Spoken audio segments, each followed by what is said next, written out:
Je vous le disais en titre, la justice marocaine a tranché dans l'affaire de narcotrafic dite de Pablo Escobar du Sahara. En première instance, 2 anciens responsables politiques, Abdendi Bioui et Saïd Nassiri, ont été condamnés à 12 et 10 ans de prison ferme. Leurs avocats contestent et comptent faire appel. Clément Di Roma, Véronique Pérez. Les familles des accusés en pleurs devant la salle d'audience.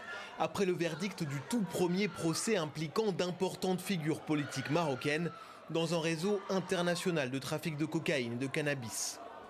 Saïd Nassiri, l'ex-patron du Wydad Casablanca, l'un des plus importants clubs de foot du pays, a été condamné à 10 ans de prison. Et Abdenabi Bioui, ancien président de la région de l'Oriental dans l'Est marocain, a écopé de 12 ans de réclusion. 27 autres personnes ont été condamnées à de lourdes peines selon leur degré d'implication, entre 10 et 2 ans de prison ferme. Ces fourgons emmènent plusieurs accusés en détention après le verdict. Un seul prévenu a été acquitté. J'étais dans un état pitoyable, inconscient, sous le choc. J'ai perdu mes enfants, je les ai perdus à cause de ce dossier et de ce qui m'est arrivé. J'ai traversé des moments difficiles. Je venais d'Oujda chaque semaine. J'étais dans une situation critique et catastrophique, car je n'ai commis aucun acte.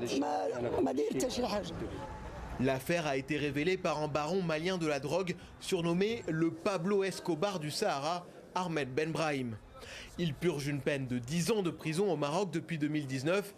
Il avait porté plainte et dénoncé les membres de son réseau qui ont joué un rôle clé dans le trafic de drogue entre le Maroc et des pays d'Afrique du Nord et du Sahel, y compris Saïd Nassiri, personnalité du foot, mais aussi ancien président du conseil préfectoral de Casablanca.